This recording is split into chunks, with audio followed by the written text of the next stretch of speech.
I'm getting to this a little bit late because this is the 29th of November at the moment, and this is from the 16th of November, so this was about 2 weeks ago, and this was a blog post with an accompanying video, and I'm going to try and analyse this a little bit and go over it, because I think this is quite significant. This is called Quality of Life Updates and Total War Warhammer 3's Battles and Beyond. So it's called Quality of Life Updates, which is strange in itself, because this is meant to be a game that you're buying, and the game is being supported by essentially advertising with descriptions of quality of life upgrades, which is just kind of weird, because you should be wanting... So it's meant to be a game, a full price game, so it's a full new experience. It's very strange to me that in Total War in 2021, people seem to be mostly going along with being sold double, triple dips. This is meant to be a full game, $60, and the last game in a trilogy, it is being sold as a game, a full game, but instead of things like radical new battle simulation, new physics engine, completely overhauled melee combat, all of these things that would signify actual progress, we're getting these strange crumbs. It's really strange. So it's almost like they're giving out crumbs and they're just calling it what it is. Quality of life updates. At the same time though, when you look at the front page of the blog, it says here in the thumbnail for this post, battle improvements. So on the one hand, it's described as quality of life updates, and then over here it's called battle improvements. So that conflation seems to just give it away completely. The quality of life updates for Warhammer 3 are the battle improvements, and this is Total War, a real-time tactics game where the battles are the focus. So it seems like the improvements in Warhammer 3's battles, the improvements that matter, can be summarised up in this blog post, and this is 2 pages. And I think part of why I held off on making this video was I wanted to make sure that was the case, and I'm quite confident that that's what we're dealing with here. It's going to be essentially the same game. It's so confusing.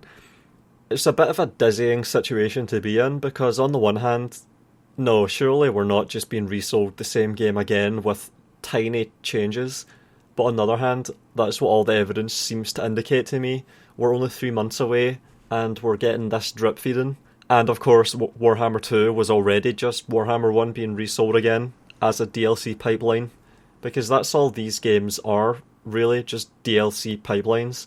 You're paying $60 for the privilege of getting to pay $15 or $20 for each DLC, and you're doing this over and over again. This is the 3rd iteration of this game now, and it's going to just have more DLCs again. So here is what you're actually going to get for your $60. Like, this is the substantial change. This is part of why I waited. I wanted to just see if anyone would pick up on the fact that this is what they're actually going to be getting for their $60. But it doesn't seem like it. What else are we going to have? Why would they give out this and then also happen to completely radically overhaul the game to make it better, to upgrade it, to improve it? This is the upgrade, this is the improvement. So let's go over this and see what we're actually looking at in terms of improvements. I'm going to first play the video that's meant to accompany this. Battles in Total War Warhammer 3. Battles in Total War Warhammer 3. Ugh. It shows who they're marketing to with this. This is the pre-designated guy. But yeah, I noticed really early on that all of the voices in Warhammer, the voices of everything in every faction, for every game, it's just generic, deep, bassy voice, deep, scary monster voice guy for all of them. Is this actually scary? Is this actually interesting? Who is this scary to? Who is this interesting to? When you think about scary evil characters, who thinks about big monsters that have scary voices? that's over the age of 14. Didn't Hannibal speak very softly, and wasn't all of the danger, the threat, subtle and implied? When do you think of an actual good, evil, scary, bad character, and everything is just overt, and they lead with a scary voice? And the scary voice is now even going to the guy that they get to read out the fucking narration of these videos. And that's another thing about the narration for these videos. I've noticed that when they upload something and it's called a gameplay video... Hang on, I'm going to find it. Let's find... Yeah, so 3 days ago, a gameplay battle, it says gameplay, so let's see if there's a mouse pointer, let's see if there's anyone playing anything in this, and let's see what the narration's like. Skip forward. The fetid brewmaster, the rotting poxmaker, Kugat's fascination with the breeding of fresh, virulent life has earned him high... So there's no gameplay here. There's no description of gameplay whatsoever. It's just a story being told. I'm not even going to play this anymore because I can't stand it. I'm just going to have it on the screen. Plagues on demons, demonettes, Slanesh, knife-edged claws. It's like a graphic essay that's being read out. There's no... The player is not a participant whatsoever in whatever this is. There is no gameplay. This is just... I think I summed up quite well on a community post recently. Like a few months ago. I asked, what is Total War now? And the most voted option, which I put there as a joke, was 3D moving art gallery. Let's find it. Yeah, there it is. Action bird's eye moving art gallery. 1,700 people voted, and 60% of people said that that was what Total War was now. RTT got 5%, which is what it started out as and what it should be, a hybrid of RTT and turn-based strategy. But actually, it's an action bird's eye moving art gallery. 3 months ago, I polled that, and then when we look at this, it is just an action bird's eye moving art gallery with scary voice man. That's mortal territories. So it is the material realm Nakari means to blind the plague. They're obviously good at whatever it is they're trying to do in a sense, because they're targeting an audience and they're doing it in a coherent way. Everything is consistent. They know who they're targeting, and it's not people that care about gameplay. It's not people that want anything that isn't just as superficial as possible. Nothing about this appeals to anyone that actually wants to play a game. Believe it or not, there is no gameplay here. That's not who they are appealing to. That's not who they're targeting. They are trying to capture the gaze of people that want cool monsters, and it's just so overt. They're not even talking about the gameplay. You could actually get this video, have the script, and look down it, and probably not see a single thing about actual gameplay. This is all just cinematics supported with creative writing. And it's all meaningless to me. It means nothing to me. And that's not because I can't understand or conceive of it. I know what all the words mean, and I can see what these monsters are meant to be derived from in terms of Lovecraft and all that. It's just fucking meaningless to me. It has no appeal. Alright, so let's get back to this, because this is what we're actually here for. This is what we're meant to be discussing, going over, because it's one-sided. You know, there's no discussion happening. It's me monologuing while you listen to me. Alright. We are evolving.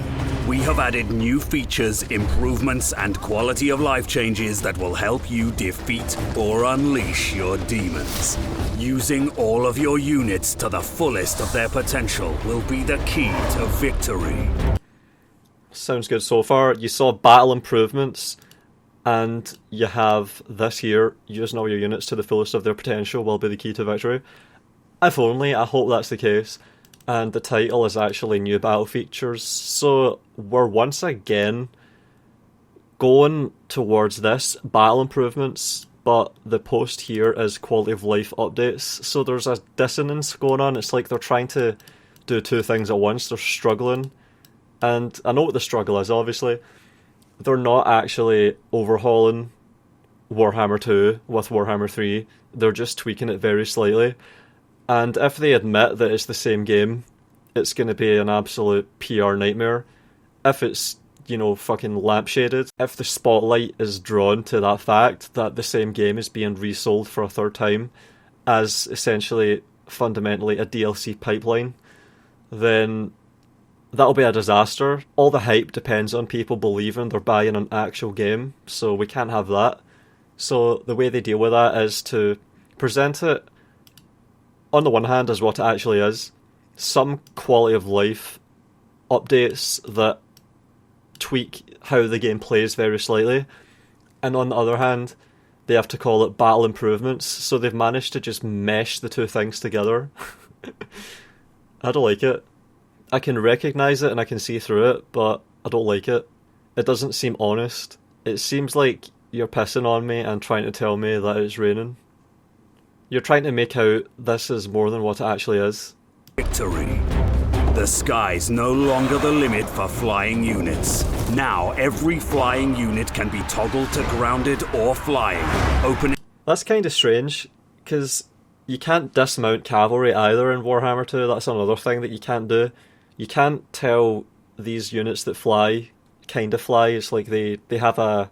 I think someone described it in a way that I liked recently, where they said the Z-axis of the unit has 20 meters added onto it, or 50 meters added onto it. It's just a Z-axis adjustment, and it has its own set of animations, and then it has weird, janky behaviour. And of course, that's why I uploaded that video. What was it called again? Oh yeah, of course. Warhammer chugs along in 2021 like an overambitious Medieval 2 mod. That was good timing. I made that video in July, so that was 5 months ago, and now in November, 5 months later, there's now a dedicated button to actually control if they're flying or on the ground. So it seems like they're making it more systemic and controllable and reliable and consistent, which is a good thing, because then you have less of this strange kind of flying that you have, where it's hard to tell what they're actually doing. Are they flying? Are they just floating? Like, what is actually going on when it gets rammed like that? It's really weird. And yeah, it's funny that you can't dismount cavalry in Warhammer 2, but in a sense you could in Medieval 1. There were situations where you could toggle mounted dismounted in Medieval 1. I don't think you could do it mid-battle, but I think you had that option. And then of course in Shogun 2 you could actually dismount, and it was an important part of the game. So it's weird that games take out features that they once had. It's always strange. A wide range of tactical moves. Soar over your foe with your flying horses, land, and charge their flanks for greater impact and damage. That's weird. So you have a unit that flies, so it generates lift, which involves a lot of energies, and it flies in the air, but you land on the ground and trot along on the ground for more damage. Did you say more damage? That's bizarre. Launch your units back into the air again. They will need to be out of combat for several seconds, so plan your maneuvers carefully. Knowing how far you can push your units is important for any general. You can now... So you're trying to just find that sweet spot over and over again. That doesn't sound that great. Like, what makes this interesting is if it affords possibilities and it's engaging. It doesn't sound engaging to just learn the sweet spot, and it doesn't sound engaging if you are just going to be doing the same thing every time. Fly over their units, land, and then charge them in the back from the ground. It doesn't really make sense. So that depends how it's implemented and how the rest of the game works. But so far, I don't know, that doesn't sound very interesting. I think Troy had flying units as well. They copied Warhammer finally with Troy when they Warhammerized it into Troyhammer. I didn't play it, but I heard there were harpies and stuff in that game as well, so... See if your troops are in a braced stance by this shield icon. If your men are braced, you can be more confident that they can take the brunt of a charge with minimal casualties. I like how they added in stab noises on top of that to make it more impactful, I think. Weird stabbing sounds. I don't really like that. having a bracing icon like that, making it really obvious. They've tried a lot of weird systems for the HUD, but I still just liked how it used to work in Rome Total War, because the game was vibrant and it stood out and everything jumped out at you. You knew that you were bracing with, for example, a unit of pikes or phalanxes or whatever, because you would see the spears going down. Am I the only one that remembers how cool it was to just see the wall of pikes coming down in Rome Total War and knowing that anything that charged into that would just get wrecked? And it wouldn't get wrecked because there was some status there that you had to look at to see if they would get wrecked. They would get wrecked because the fucking spears were pointed right at them and you saw them running into it. What happened to simple, sensible correspondence? Why can't we get this sensation again when we're playing these games where you look at the units and you see what the units are doing and then it makes sense? Why do we have to look at weird things on the HUD? Bracing, yeah, so you have a shield icon above the unit. Why can't we just look at our units? That's what you should be doing. Why are we separated from our army and looking at this shit on the bar? Let us look at our units. That's what we should be doing all the time anyway. 1, 2, 3, 4, 5, 6, 7, 8, 9, 10. There's only 10 units there, and usually people only have 20 units. Just let people look at their units. Encourage them to actually pay attention to their army and to micromanage it and control it properly. You used to be able to mouse over and see the status of your units, and things would flash in Rome Total War on the HUD sensibly. That's going to come up in a minute. That's coming up. Get ready for it. I'm going to just save this for when it comes up. If your men are braced, you can be more confident that they can take the brunt of a charge with minimal casualties. We've also introduced lazy health bars, which highlight any sudden bursts of large damage. Lazy health bars. Alright, I don't like the term, first of all. I've never heard that before. There's so much shit that I've just never heard before that they're introducing their own nomenclature. Why are they calling it lazy health bars? I've never heard that. I never heard of docking for putting units on walls, and I've never heard of lazy health bars. What's lazy about it, and why would you even adopt a negative term to describe something that's good? I don't like this. I'm disorientated again. So, it seems like the bar lights up. Do you know what we had in Rome Total War? The card would flash, the number of men on the unit would flash, and it would turn red and stuff. Let's find it. Alright, here we go, the Battle of Teutoburg Forest. Look, taking casualties, and the number is red. Taking a lot of casualties, and then it starts flashing. Look, see it flashing, and then the flashing over here, the flashing is really fast. This was so impossible to miss. You knew that this unit was in trouble. Even now, I'm fearing for it. I'm like, oh man, I need to get that unit of archers out of that clusterfuck. And then it stabilises. Those units are stabilising. They'll stabilise. They might rout, because look, they're still... oh, they've stabilised. See, look, flashing again down there. I know immediately which unit's in trouble. It's so intuitive. It's so sensible. It's so simple. Why change it to make it fucked up? Lazy health bars, all this shit popping up on your screen, on your units that you're meant to be able to look at. Let's see how obtrusive this is. Bursts of large damage. They allow... Look, if you zoom out, you've just got all these bars everywhere with these big flag things. Look at the banners there. You have these little banners that would turn white and they would strobe or flash. See that? Look, they're routing because they're white. These units are routing. This unit's in trouble. That unit's in a bit of trouble as well. It might rout eventually. Got to get that one out and cycle the damage so these ones are taking damage. But yeah, look, that unit's routing. The other ones are stable. That unit's gone berserk. See that? I can see it immediately. That unit's gone berserk. It's gone red and it's flashing red. So that's a unit of berserkers that have gone berserk. Get away from them. And I respond sensibly and I'm running away immediately. Look at that. Now I'm going to try and get away from that unit, surely, haven't I? Before they catch me. I'm trying to go to the other units. Yep. See, I got away from them. A unit of berserkers that have gone berserk, and I can immediately recognise the threat and get away from them and work my way through the rest of the army without taking damage from them. See, it was all simple. It was all so simple and it all worked. That is 2004. They allow greater readability of how much damage has been dealt in the last few seconds of combat. I don't see how it would. It really depends on how easy this is to spot in the middle of a battle compared to what they used to have, because it might actually be worse. I suspect it'll just be harder to tell than it used to be in 2004. Greater readability of how much damage has been dealt in the last few seconds of combat, making it easier to grasp how much impact certain spells or charge. What the hell is that as well? That's something that I thought was really, really strange. The banner gets torn away and you can't even see what it is. So you have a banner here, it's got a halberd, a battle axe or something, a poleaxe, and then as it takes damage, the banner rips and then you can't see what the unit is. You can't even see what it is, and now the banner is so frayed and there's only a tiny bit left. How are you even meant to see if this is routing or not? Because it's so small. Is this white or is it flashing? I can't tell if it's just white or flashing. I would have to get acquainted with this all over again. No, I don't know. Does that they surely were routing, because look at how damaged the unit is. That unit is still there, not routed. What does it look like when it's routing then? It's so strange. Spells and abilities are now calculated percent per second rather than a flat value. This opens counters to healing such as fire, which slows down healing effects for several seconds.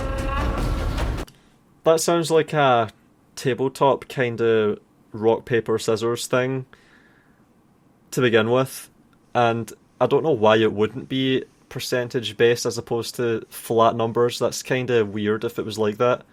That would scale strangely.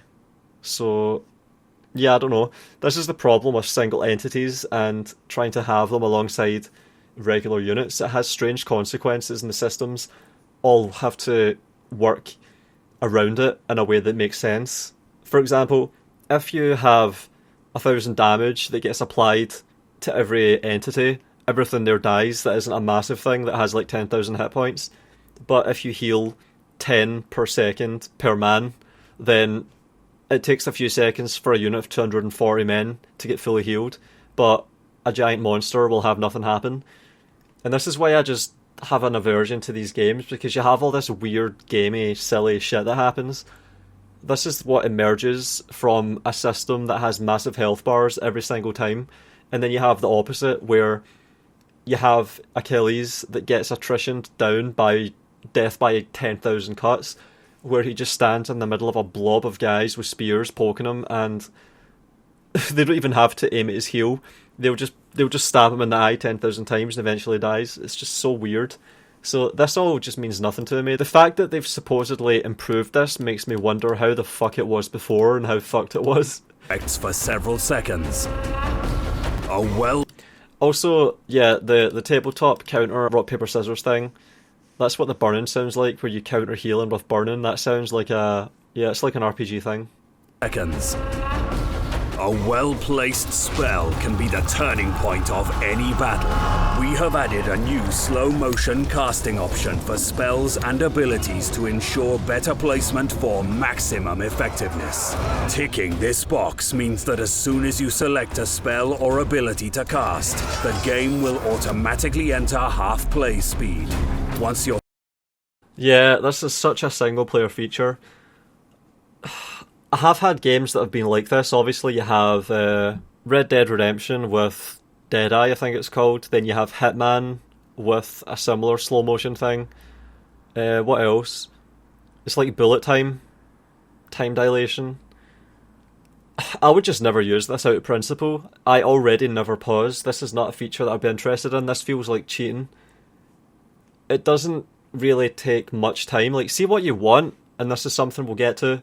What you want is proper interfacing so that this is never a problem. This is a really casual feature. I don't think it would even look cool, because this is not a game where you have really nice animations that you can watch in slow motion like Shogun 2.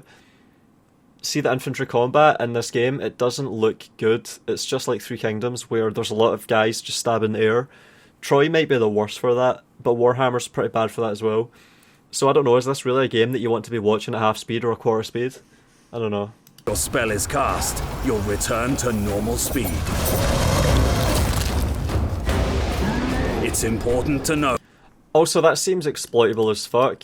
Not that you really would need it, but if you can just have the game run at half speed whenever you want by just clicking a button, it's like a slow motion that's separate from the actual slow motion. What if you're already running the game at slow motion? What happens? Nothing? Alright.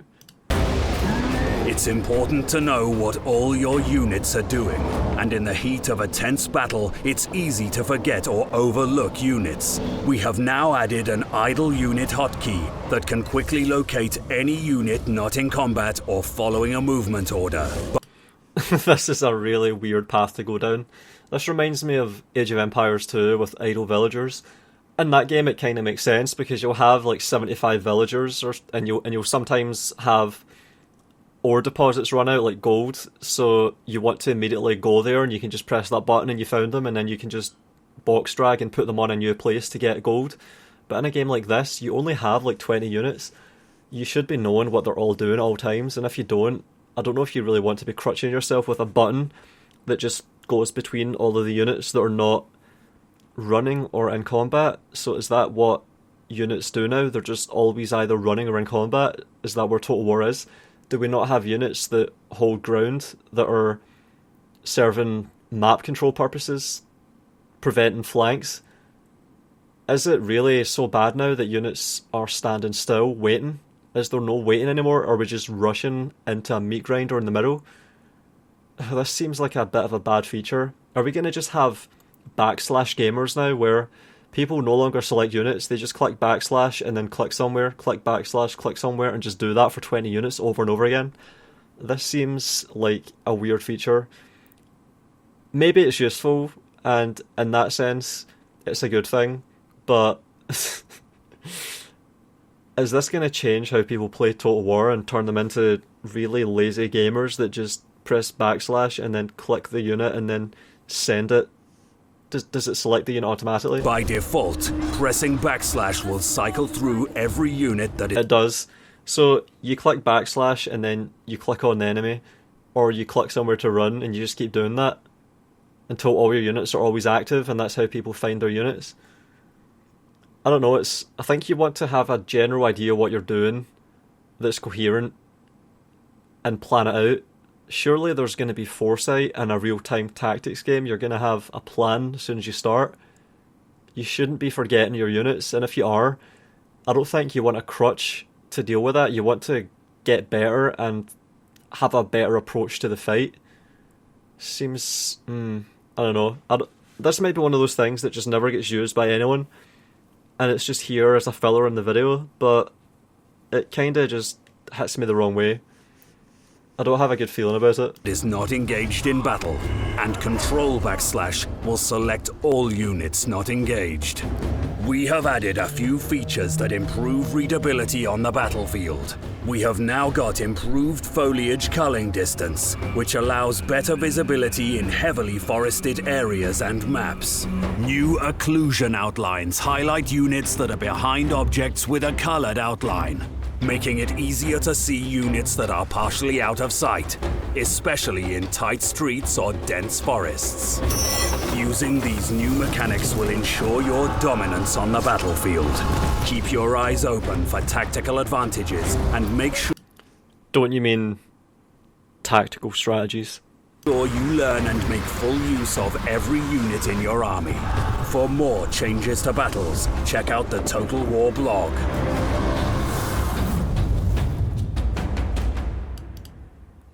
That was a strange video to support this post because a lot of the most important stuff just got completely skipped. So I'm going to go over this now and read through it and find the stuff that's important.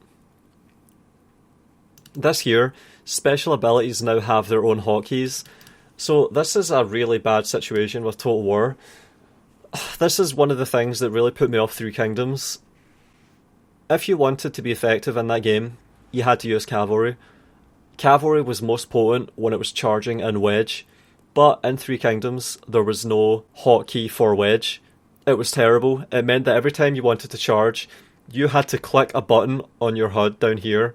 So you select the unit, probably with your groups if you're using groups like I was, and then you would click down here. So you would use the keyboard to select the cavalry, and then you would have to use the mouse to activate the ability that's toggleable. It doesn't make any sense. So that really put me off Three Kingdoms and pissed me off a lot.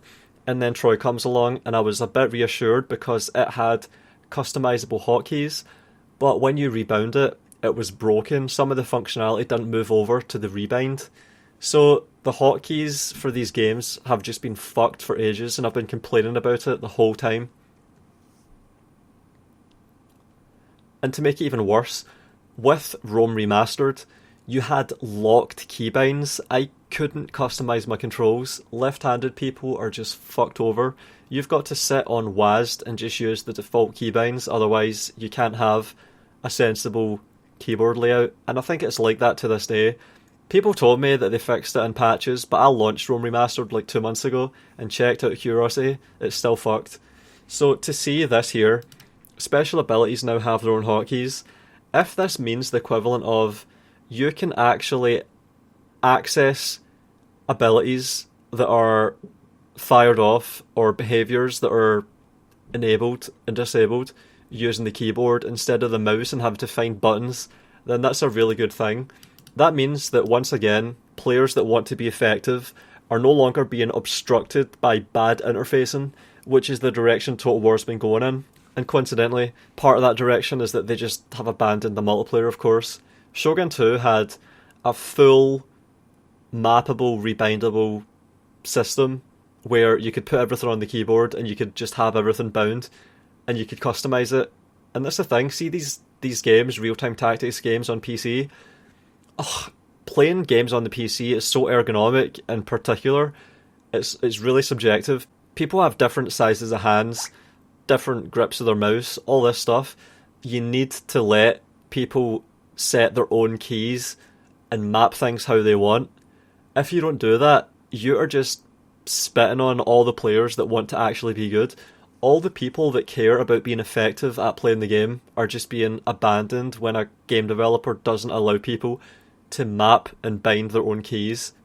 All the people that want to be effective at playing games are just being pissed on when developers don't let gamers bind keys as they see fit. So many people are not interested in playing on WASD, which is silly for right-handed gamers because your pinky is just sitting on caps lock and it can't do anything.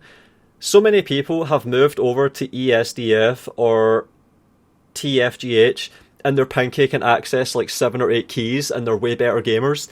To just assume that people are going to want to sit on WASD, especially the left-handed people, is retarded. Come on, what are we doing here?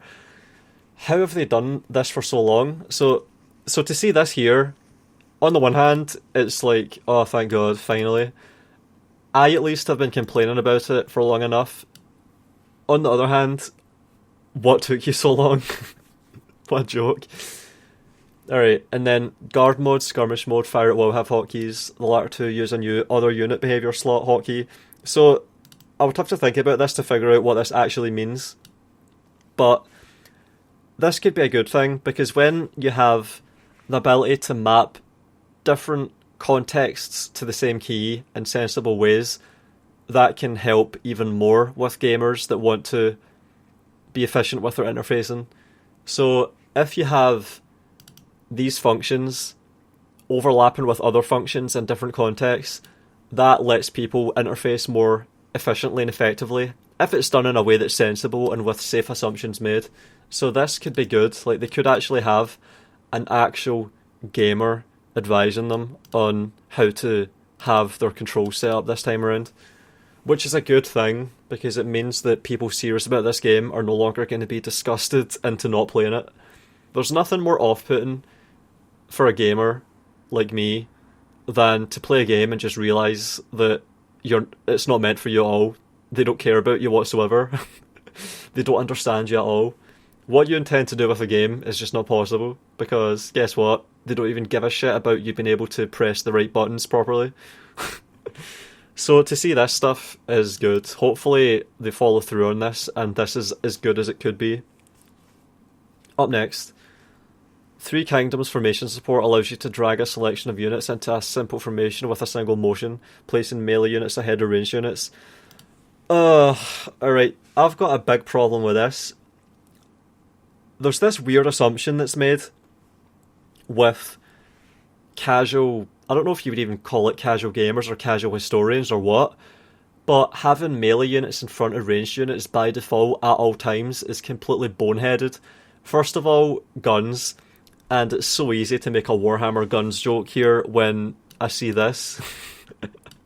What about guns? Do guns get placed behind the melee units? That'll be really hilarious to find out.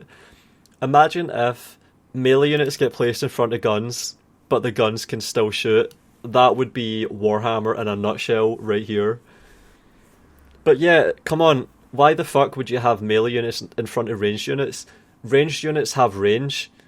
The melee are there to relieve them if they get pressured. It should be the ranged in front of the melee. Are we getting so casual now that we're falling for these traps, these pitfalls, these obvious mistakes? Jesus. That was really annoying in Three Kingdoms. See, when I drag a line, I want my units to be placed in a line.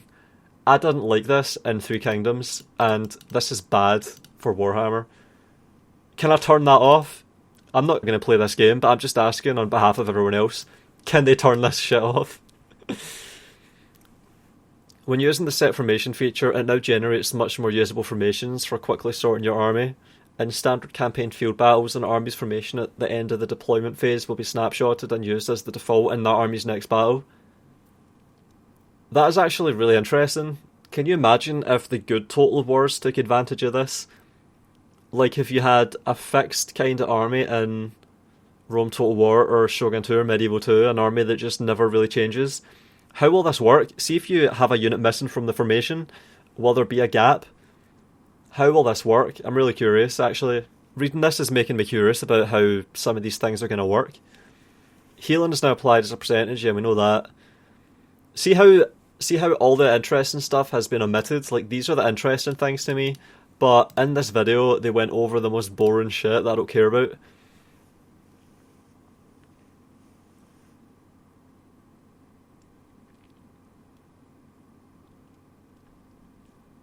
Alright, so we're getting on to lazy health bars.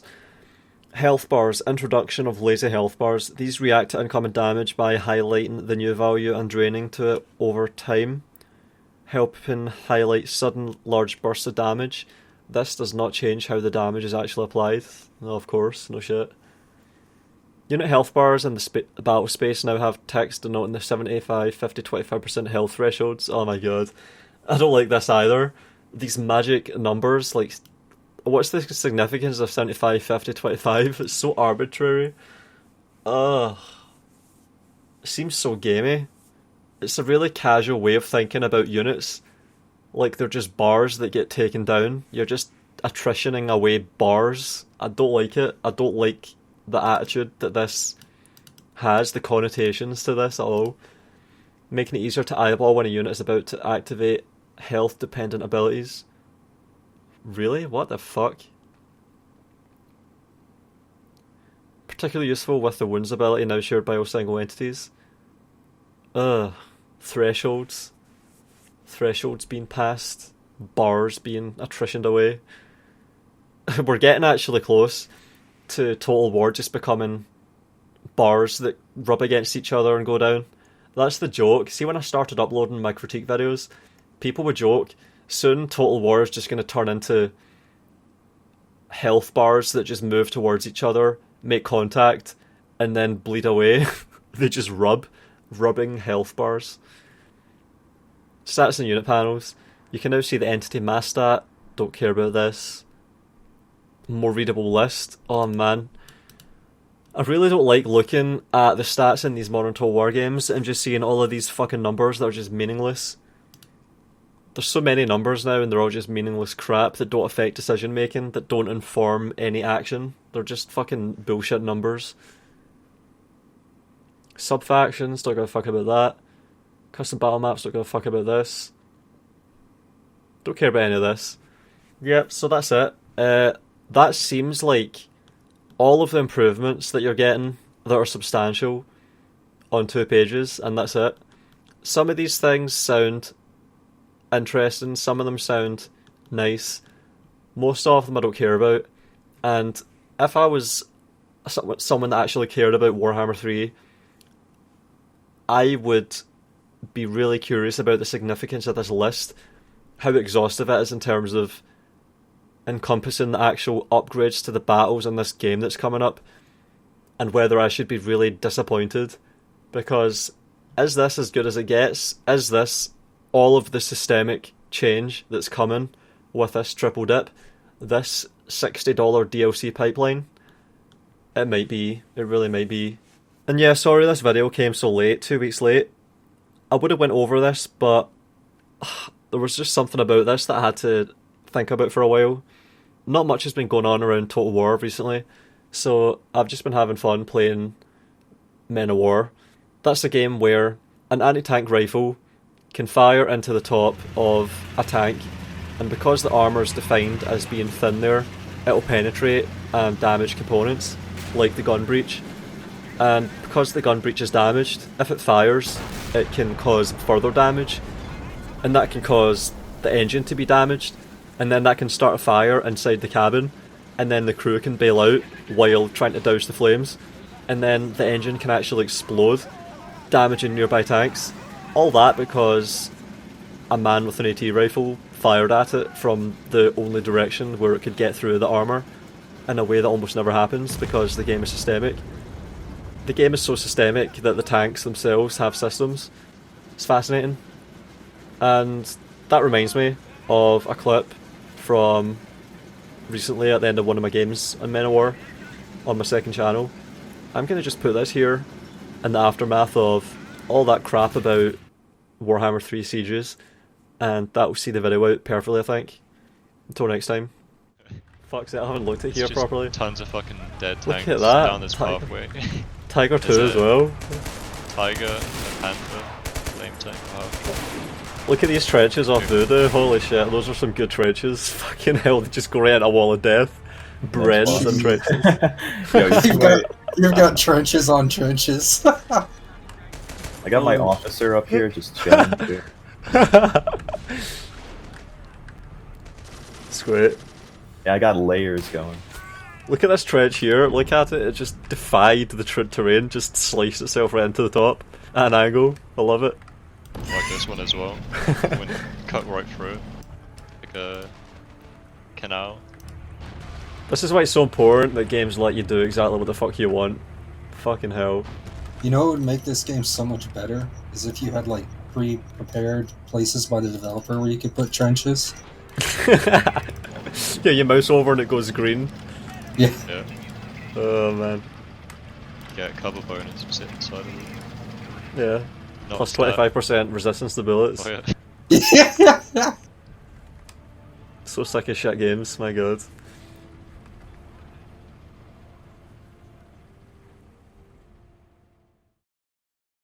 If you like my work and wish to support it, I've got a Patreon page. Special thanks to Matteo Olivetti, Nerdington, the Rode451, Halcyon, and Robert Sparks.